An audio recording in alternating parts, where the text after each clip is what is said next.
부천시가 지난 2019년 4월부터 2년 반 동안 지역화폐 운영 대행사에 지급된 선수금의 이자를 돌려받기 위해 부당 이득금 환수 소송에 돌입했습니다.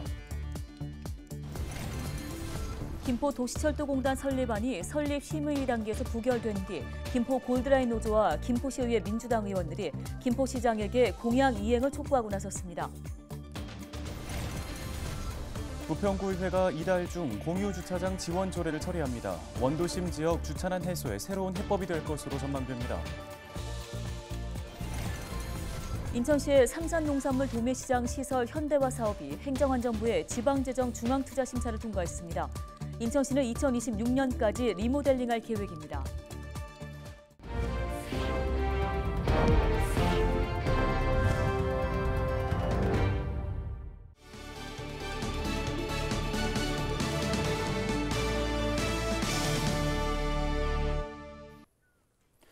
여러분 안녕하십니까? 헬로티비 뉴스입니다. 첫 소식입니다. 돌려받지 못한 부천페이 선수금 이자 수익에 대한 연속 보도 그동안 계속 전해드렸는데요. 검토 끝에 부천시가 소송 전에 본격적으로 돌입했습니다. 네, 그런데 선수금 환수도 환수지만 앞으로 계속 코나아이에 지역화폐 운영 대행을 맡겨도 되느냐는 의문이 남아 있습니다. 이정화 기자가 취재했습니다. 부천시가 지난 2019년 4월부터 2년 반 동안 운영대행사로부터 돌려받지 못한 부천페이 선수금 이자 수익은 2억 원가량. 법리적 검토를 끝낸 부천시는 결국 지역화폐 운영대행사인 코나아이를 상대로 부당 이득금 환수 소송에 돌입했습니다. 처음 문제가 제기된 지 6개월 만입니다. 그 협약서에 명시되지 않은 시민충전금 이자 수익에 대해서 전국에서 최초로 소송에 들어갔고요. 소송에 같이 대응을 한다면 그 시민들의 혈세가 다시 부천 시민의 예산으로 수립이 될 수 있고요. 지역화폐는 한도 안에서 현금을 선불카드에 미리 충전해 사용하는 방식. 이 때문에 해당 선수금에 대한 이자도 곧 시민들의 돈에서 발생한 거지만 이자는 운영 대행사가 챙긴 것으로 드러나 뒤늦게 논란이 됐습니다.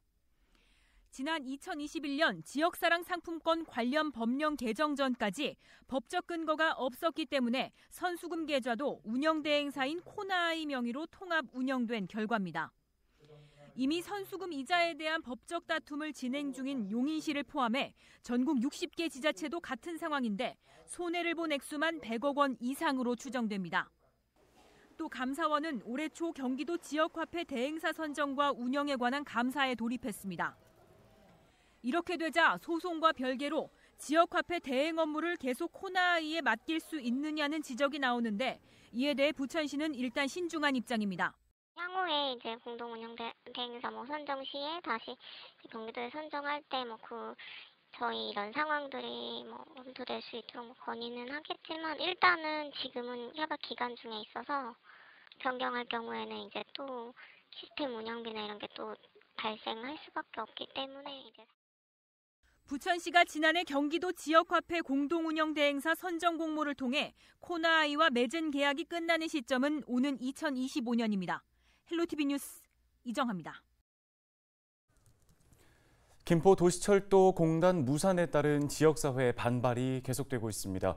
김포시는 최근 심의위원회 개최 결과 공단 설립안이 최종 부결됐다고 밝혔는데요. 네, 김포도시철도 노조가 기자회견을 열고 김병수 김포시장에게 공단 설립 공약을 이행하라고 촉구했습니다. 김진재 기자입니다.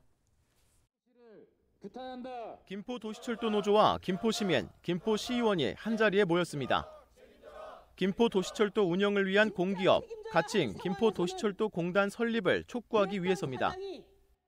김포시는 더 이상 책임 회피성으로 그동안 문제점이 밝혀진 민관 위탁을 철폐하고 공영을 통해 김포 시민들이 낸 세금이 김포 골드라인의 안전과 서비스의 질 향상을 위해 쓰여야 할 것입니다. 이들은 공단 설립을 부결 처리하는 건 시민들의 안전을 무시하는 동시에 우롱하는 것과 다름없다며 김병수 김포시장은 즉각 김포도시철도 공단 설립 공약을 이행하라고 촉구했습니다. 시민은 목숨 걸고 출근하고 직원은 목숨 걸고 일하는 김포 골드라인에서 최소한의 안전장치인 공단 설립 부결은 선출직 공무원으로서 직무유기이며 김병수 시장을 뽑아 모아준 시민들의 안전을 내팽개치는 행태와 다름없습니다. 김포 골드라인은 지난 2019년 9월 개통 이후 서울교통공사의 자회사인 김포 골드라인 운영 주식회사가 위탁 운영 중입니다. 위탁 기간은 내년 9월까지. 김포시가 서울교통공사에, 서울교통공사가 다시 한번 자회사에 위탁하는 다단계 운영 구조는 그간 도시철도 운영의 문제점으로 지적돼 왔습니다. 이에 김포시는 지난해 용역을 통해 도시철도 운영 방식을 검토한 결과 공기업 설립이 가장 효율적이라는 결론을 도출했습니다. 하지만 최근 열린 심의위원회에서 시의원, 공무원, 민간 전문가 등으로 이루어진 심의위원들은 공단 설립 안건을 부결시켰습니다. 서울 5호선, 서부권 광역급행철도 등 철도망 확장 시 김포 골드라인 이용 수요와 운임 수입 감소가 예상되므로 향후 추가 철도 노선에 대한 운영 계획이 확정된 이후 공단 설립을 재검토하는 게 바람직하다는 이유에서입니다. 김포시 발표 직후 김포도시철도 노조와 김포시의회 민주당 의원들이 연이어 성명서를 내는 등 공단 설립 무산에 따른 지역사회 반발이 계속되고 있는 상황. 김포시는 향후 추가 철도망에 대한 운영 계획이 확정돼야 공단 설립을 재검토할 수 있다며 내년 9월에 김포 골드라인 민간 위탁 기간이 끝나면 재위탁한다는 방침입니다. 헬로티비 뉴스 김진재입니다.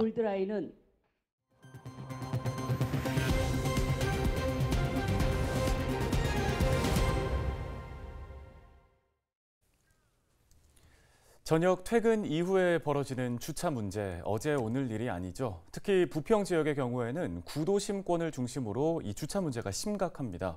네, 이 같은 문제를 해결하기 위해 구의회가 조례를 만들기로 했는데요. 자세한 소식을 송효창 기자가 전해드립니다. 부평의 한 주택가. 차량들이 빼곡히 주차돼 있습니다. 그런데 자세히 보니 주차 공간이 아닌 갓길이나 대로변 등에 주차한 차량이 대부분입니다. 말 그대로 불법 주차한 것입니다. 낮에는 그래도 어느 정도 얼마 안 되는데 밤 되면은 주민들이 주차하기 위해서 2바퀴, 3바퀴 돌고 어떤 때는 뭐 좀 싸우는 경우도 있고 또 차를 넘으니 이중 주차하다 보니까 접촉 사고를 해가지고 또 뭐 보험 처리 문제로 또 다투는 경우도 있고. 이 같은 현상이 왜 발생할까? 자료를 보면 부평 지역 주차장 보급률은 지난해 12월 기준 19만 3,578면, 부평에 등록된 자동차 23만 666대 대비 83.9% 수준입니다. 3만 7,088대의 차량은 주차할 곳이 없는 상황입니다. 현재 주차장 보급률은 부설 주차장을 비롯해 공영 주차장을 모두 합친 것입니다. 하지만 등록 차량의 경우 영업용 차량 등이 제외돼 실제로는 이보다 더 많은 차량이 주차할 수 없다는 것이 문제입니다. 부평구의회가 지역의 주차 문제 해결을 위해 조례를 제정합니다. 현재 부평 지역은 지난 2021년 7월 주차장법 개정에 따라 어린이 보호구역의 노상 주차장이 폐지돼 천면의 주차장이 사라졌고 원도심 주차난으로 이어지고 있습니다. 구의회는 공유주차장 지원 조례를 만들어 부족한 주차장 문제를 해결하기로 했습니다. 공유주차장이라고 하는 것은 병원이나 학교나 또는 그 종교시설 이런 곳에 있는 주차장을 운영 시간이 끝난 이후의 시간을 해당 인근 지역의 주민들이 주차장으로 활용할 수 있도록 같이 공유하자. 조례에는 주차 수요가 몰리는 지역의 주차장을 일정 시간 동안 무료로 개방해 지역의 불법 주차를 줄이는 내용이 담겼습니다. 특히 공유주차장으로 개방하는 곳에 대해서는 시설 개선 등에 소요되는 비용을 비롯해 주차 운영 수익 보존을 위한 지원과 관리 비용, 주차장 배상 책임 보험료 등을 지원하는 내용이 포함됐습니다. 구의회는 해당 조례 제정을 위해 지역 주민과 시설 관계자 등 50여 명과 함께 의견을 나눴습니다.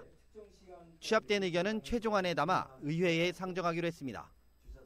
해당 조례는 오는 21일 부평구의회 상임위와 29일 본회의를 거쳐 최종 확정될 예정입니다. 새롭게 도입되는 공유주차장 지원 조례, 주차난 해결의 실마리가 될 수 있을지 관심이 모아지고 있습니다. 헬로티비 뉴스 송유창입니다. 삼산 농산물 도매시장 시설 현대화 사업이 본격화됩니다. 인천시는 삼산 농산물 도매시장 시설 현대화 사업이 행정안전부의 지방재정 중앙투자심사를 통과해 사전 행정 절차를 완료하고 본격적인 사업 추진에 들어간다고 밝혔습니다. 현재 삼산 농산물 도매시장은 개장 후 20년이 넘으면서 시설 노후화는 물론 판매, 저장시설 부족과 주차시설, 물류 동선의 재정비 등이 필요한 상황입니다. 현대화 사업은 총 사업비 704억 원이 투입되며 올 하반기 기본 실시 설계 용역을 시작해 내년 착공에 들어가 2026년 완공을 목표로 추진되고 있습니다. 시는 도매시장 영업에 차질이 없도록 4단계 순환 방식으로 2년간 단계별 공사를 진행한다는 계획인데요. 청과물동 증축과 구근류 경매장 신축, 다목적 경매장 리모델링과 중도매인 점포 설치 등으로 진행됩니다. 시는 사업이 완료되면 인천 서북부 권역에 안전하고 신선한 농산물을 안정적으로 공급하는 핵심 도매시장으로 자리 잡을 것으로 기대하고 있습니다. 인천의 한 공기업 직원이 여자 화장실에서 불법 촬영을 했다는 신고가 접수돼 경찰이 수사에 나섰습니다.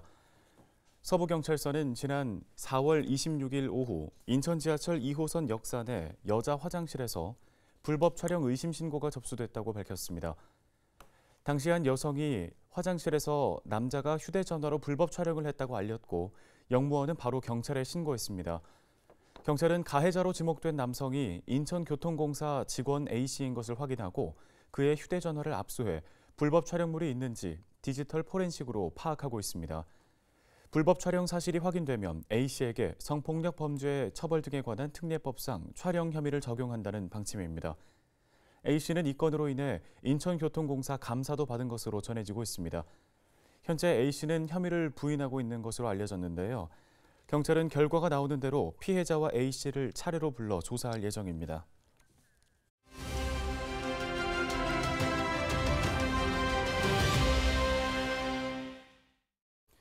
부평구가 부평역 상권 테마의 거리에서 오는 24일까지 나이트 프리마켓을 진행합니다. 사회적 거리두기로 침체된 상권을 다시 활성화하기 위해 마련된 행사인데요. 어떤 행사들이 있는지 전화 연결해서 직접 들어보도록 하겠습니다. 네, 부평 르네상스 센터의 고현석 센터장 전화 연결돼 있습니다. 안녕하십니까? 네, 안녕하세요. 상권 르네상스 사업 추진을 맡고 있는 부평 상권 르네상스 센터의 고현석입니다. 예, 이번 부평 테마의 거리 나이트 프리마켓에서 볼 수 있는 것들 어떤 게 있을까요? 네, 부평 테마의 거리에서 열리는 나이트 프리마켓은 젊은 20, 30대 고객들에게 인기가 많은 액세서리, 소품, 잡화, 쿠키 등 다양한 수공예 품목이 판매되고 있습니다. 그리고 이외에 버스킹, 디제잉, 마술쇼 등 다양한 문화 행사도 동시에 진행되고 있습니다. 네, 부평역 상권이 넓잖아요. 어디로 가면은 찾아서 체험할 수 있을까요? 구 진선미의 식장 주변 즉 부평 테마의 거리에서 진행되고 있습니다. 그리고 6월 한 달간 매주 금요일, 토요일 저녁 7시부터 10시까지 진행하고 있으니 많은 관심과 방문 부탁드립니다. 네, 지역 상권 활성화를 위해서 나이트 프리마켓이 좀 곳곳에서 더 많이 열렸으면 하는 바람인데요. 앞으로 또 어떤 계획들 세우고 있습니까? 네, 중소벤처기업부 공모사업인 부평 르네상스 사업은 부평 원도심 활성화를 목표로 2022년도부터 2026년도까지 5년간 추진되는 사업입니다. 이에 따라서 부평역 인근 전통시장 및 상점가 등 6개 상권을 상권 활성화 구역으로 지정하고 하드웨어 사업인 상권 환경 개선 사업과 소프트웨어 사업인 상권 활성화 사업을 진행하고 있습니다. 그리고 대표적인 사업을 소개하면 변화하는 고객 소비 트렌드에 대응하기 위해서 상인 역량 강화 교육과 창업 및 성장 지원 프로그램을 진행하고 있습니다. 그리고 2023년 디지털 상권센터를 오픈하여 상인의 온라인 마케팅 능력 향상과 라이브 커머스 등 온라인 판로 지원 사업을 진행할 예정입니다. 또한 상권 고객 유입 및 매출 확대를 위한 청춘 로드 활성화 사업을 진행하고 있습니다. 현재 이 사업의 일환으로 부평 테마의 거리 나이트 마켓이 진행되고 있습니다. 그리고 특히 7월 29일, 즉 다가오는 2023년 7월 29일에는 예전 진선미 애식장 앞 도로에서 젊은 세대가 즐기고 체험할 수 있는 르네상스 페스타라는 축제를 준비하고 있으니 많이 방문하여 주시기 바랍니다. 이외 다양한 사업을 통해서 사업명처럼 상권이 재도약하고 혁신할 수 있도록 최선을 다하겠습니다. 감사합니다. 네, 여기까지 듣겠습니다. 이슈앤피플 부평 르네상스 센터 고현석 센터장과 함께했습니다. 이어서 날씨 전해드리겠습니다.